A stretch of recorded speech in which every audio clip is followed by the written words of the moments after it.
হায় হায় হায় হায়, এ আমার কি হয়ে গেল? আমার নতুন ভাতের হোটেলটাতে যে আগুন লেগে একেবারে জ্বলে পুড়ে ছাই হয়ে গেল। হায় হায় হায়, আমার যে বিশাল বড় ক্ষতি হয়ে গেল। তোমাকে আগেই বলেছিলাম নিতাইদা, এত টাকা পয়সা ধার করে হোটেল দিতে যেও না, কিন্তু তখন তো আমার কথা কোনো দামই দিলে না। এখন দেখো, তোমার নতুন হোটেলে আগুন লেগে একেবারে পুরো ছাই হয়ে গেল। ওরে কানাই, আমি কি আর জানতাম যে আমার হোটেলটাতে আগুন লেগে পুড়ে যাবে। হায় হায় হায়, এখন আমার কি হবে রে? এই বেটা নিতাই, তোর এই নেকা কান্না এখন বন্ধ কর। বলি কি, আমার ধারের টাকা কবে দিবি? মোড়ল মশাই, আমাকে রক্ষা করেন। আমি আপনার ধারের টাকা এখন কোথা থেকে দেব? কোথা থেকে দিবি সে কথা আমি কি করে বলবো? টাকা নেওয়ার সময় তো বলিসনি টাকা নিয়ে কি করবি, তাহলে এখন কেন সব বলছিস? এভাবে বলবেন না মোড়ল মশাই, এভাবে বললে যে খুব কষ্ট লাগে। কষ্ট তো আর সামনে লাগবে। একটা কথা ভালো করে শুনে রাখ, যদি 1 মাসের ভেতর আমার সব টাকা সুদে আসলে ফেরত দিতে না পারিস, তাহলে তোর ওই ভিটে মাটি কিন্তু আমি দখলে নিয়ে নেব।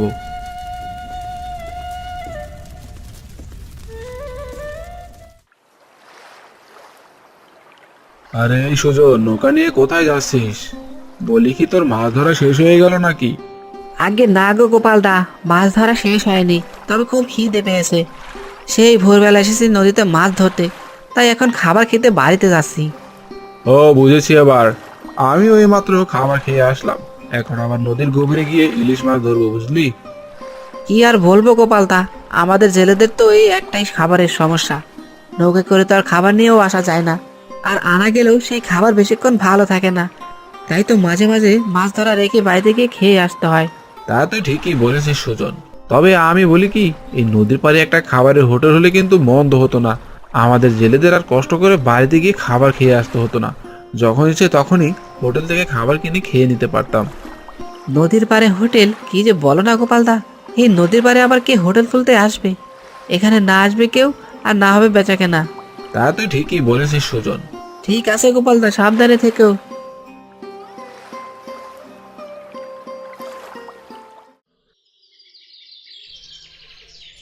হায় রে পোড়া কপাল, এই আমাদের কি হয়ে গেল! নিমকির বাপ কত কষ্ট করে এতগুলো টাকা ধার করে নতুন একটা হোটেল দিল, শেষে কিনা সেই হোটেলটা আগুনে পুড়ে ছাই হয়ে গেল। হায় হায় হায়, এ আমাদের কি ক্ষতি হয়ে গেল গো! মা, ও মা, বাবাকে বাজারের কোথাও খুঁজে পেলাম না। বলিস কি রে, লোকটা আবার মন খারাপ করে কোথায় গিয়ে বসে রইলো কে জানে। বাবা যেখানেই থাকুক মা, আমি আর কোথাও তাকে খুঁজতে যেতে পারবো না। এদিকে আমার যে খুব খিদে পেয়েছে। থাক নিমকি, তোকে আর খুঁজতে যেতে হবে না। তুই ঘরে গিয়ে দেখ, তোর বাবার বানানো কালকের কিছু সমুচা পুরি পড়ে আছে, ওগুলো নিয়ে খেয়ে নে। আমি ততক্ষণে তোর বাবাকে খুঁজে নিয়ে আসছি। আচ্ছা ঠিক আছে মা, তুমি তাহলে বাবাকে খুঁজে নিয়ে এসো।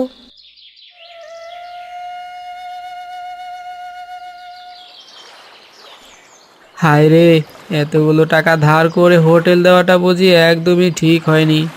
এখন আমার হোটেলটা তো আগুনে পুড়ে গেল, কিন্তু মোড়ল মশাইয়ের দেনা আমি কি করে শোধ করব? হায় হায় হায়, আমি যে একেবারে নিঃস্ব হয়ে গেলাম। আরে নিতাই যে, তা গাছতলায় বসে বসে কি এত ভাবছো? দেখে তো মনে হচ্ছে খুব চিন্তা করছো। আর বলো না গোপালদা, আমার যে সব শেষ হয়ে গেছে, আমি যে একেবারে নিঃস্ব হয়ে গেছি। আহা নিতাই, কান্না করছো কেন? কি হয়েছে সেটা তো খুলে বলো।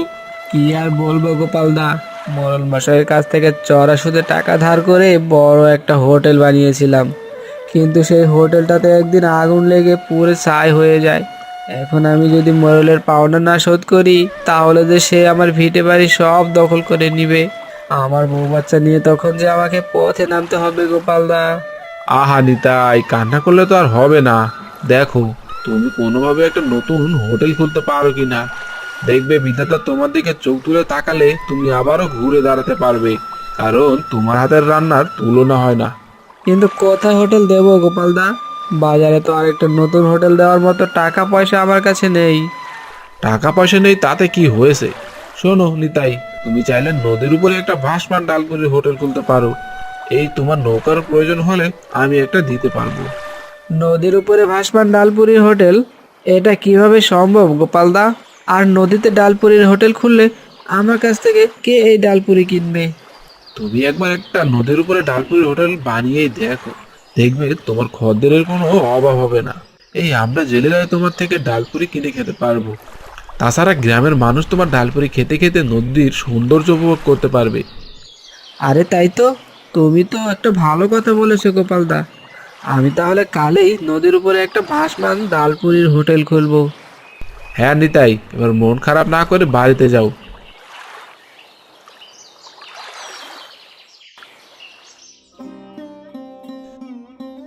কি রে কানাই, তোকে যেভাবে বলেছিলাম ঠিক সেভাবেই কাজ করেছিস তো? আগে হ্যাঁ মোড়ল মশাই, আপনি যেভাবে বলেছেন ঠিক সেভাবে নিতাইয়ের হোটেলে আগুন জ্বালিয়েছি। আর সাথে সাথে আগুন একেবারে হোটেলটা পুরো ছাই হয়ে গিয়েছে। হি হি হি। আরে গাধা, তোকে নিতাইয়ের হোটেলের কথা বলিনি, তোকে বলেছি সুজনের নৌকার কথা। ওর নৌকাটা ডুবিয়ে দিবি। সুজন তো আমার থেকে চড়া সুদে টাকা ধার নিয়ে নৌকা কিনেছে। এখন ওর নৌকাটা ডুবিয়ে দিতে পারলেই ওর বাড়িঘর সব আমি দখলে নিয়ে নিতে পারবো। ও বুঝেছি মোড়ল মশাই, তা নিয়ে আপনি কোনো চিন্তাই করবেন না। আমি যে করেই হোক সুজনের নৌকাটা একেবারে ডুবিয়ে দেব। হ্যাঁ, কাজটা ঠিকঠাক মতো করিস। আর শোন, ওই নিতাইয়ের হোটেল পড়ে যাওয়ার পর বেটা এখন কি করছে সেই খোঁজ খবরটাও নিস। কদিন পরে তো ওর বাড়িঘর আবার দখলে নিতে যেতে হবে। আগে ঠিক আছে মোড়ল মশাই, সে আমি ভালো করেই জানি। প্রথমে আপনি গরিবদের চড়া সুদে টাকা ধার দেন, আর টাকা শোধ করতে না পারলেই বেটাদের ঘর বাড়ি দখলে নিয়ে নেন। হি হি হি। ঠিক বলেছিস কানাই, এতে করে বেশি টাকা লাভ করা যায়। সেসব তুই আবার বুঝবি না।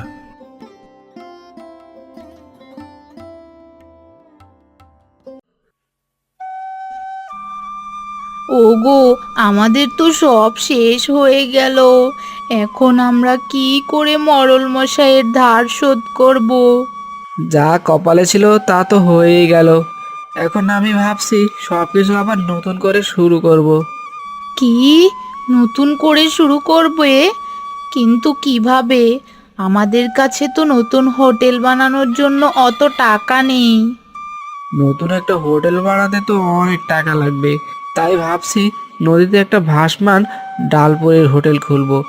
ডালপুরির হোটেল? তাও আবার নদীতে? হ্যাঁ গিন্নি, নদীতে একটা ডালপুরির হোটেল খুললে অনেক জেলে ভাইয়েরা নগদ টাকায় কিনে খেতে পারবে। তার পাশাপাশি অনেক লোকেরাও নদীতে ঘুরতে ঘুরতে আমাদের থেকে ডালপুরি কিনে খাবে। হ্যাঁ গো, তুমি যা ভালো মনে করো তাই করো। আমাদের যে করেই হোক ওই মোড়লের ধার শোধ করতেই হবে, নইলে সে আমাদের বাড়িঘর দখল করে নিবে। হ্যাঁ গিন্নি, আমি তা ভালো করেই জানি। তাই তো গোপালদার কথা মতো নদীতে একটা ভাসমান ডালপুরির হোটেল খুলবো।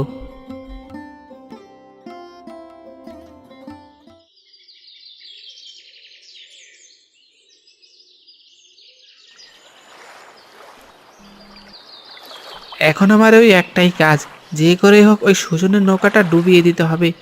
একবার ডুবিয়ে দিতে পারলে মোড়ল মশাই সুজনের থেকে সুদে আসলে ওর বাড়িটা দখলে নিয়ে নেবে, আর সাথে সাথে আমাকেও কিছু টাকা বকশিশ দিবে। হি হি হি। এই কি রে বাবা, এইসব আমি কি দেখছি? এক ডালে দুই পাখি, না মানে একসাথে দুইটা বিপদ। না না না, এখনই মোড়ল মশাইকে জানাতে হবে।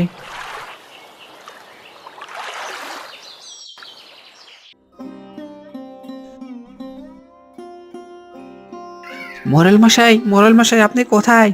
আজ যে একটা ভালো খবর আর সাথে একটা খারাপ খবর আছে। আরে কানাই থাম, আস্তে ধীরে বল, খারাপ খবর কি আর ভালো খবর কি? আগে মোড়ল মশাই, খারাপ খবর হলো সুজনের নৌকার কাছে অনেক মানুষজন, তাই ওর নৌকাটা আমি ডুবাতে পারিনি। আমি জানতাম তুই পারবি না, তোকে দিয়ে কোনো কাজই ঠিকঠাক মতো হয় না। এবার ভালো খবরটা কি সেটা জলদি করে বল। মোড়ল মশাই, ভালো খবরটা হলো নিতাই নদীতে একটা নতুন ডালপুরির হোটেল খুলেছে। এবার নিতাই আপনার ধার সব শোধ করে দিতে পারবে। চুপ কর গাধা, তুই তো দুটো খবরই আমাকে খারাপ দিলি। নৌকা ডুবাতে না পারলে সুজন তো মাছ ধরে আমার সব ধার শোধ করে দিবে। তাহলে তো আমি ওর ঘর বাড়ি কিছুতেই দখল নিতে পারবো না। আর ওইদিকে নিতাই নতুন হোটেল খুললেও তো আমি ওর বাড়িটাও দখল নিতে পারবো না। আরে তাই তো, আপনি তো ঠিক কথাই বলেছেন মোড়ল মশাই। হ্যাঁ, এবার চল তো নিতাই ডালপুরির হোটেলটা দেখে আসি।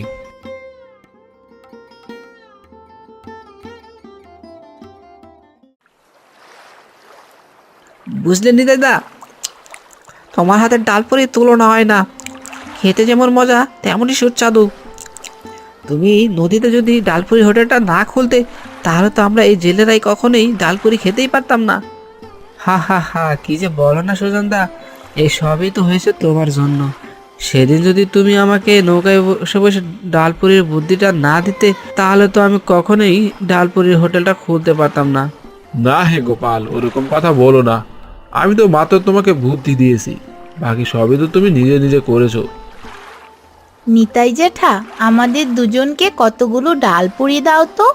আরে নিমকি ফুলকি, তোরা দেখছি নদীতেও চলে এসেছিস। হ্যাঁ নিতাই জেঠা, আমরা তোমার হাতের ডালপুরি খেতে এসেছি।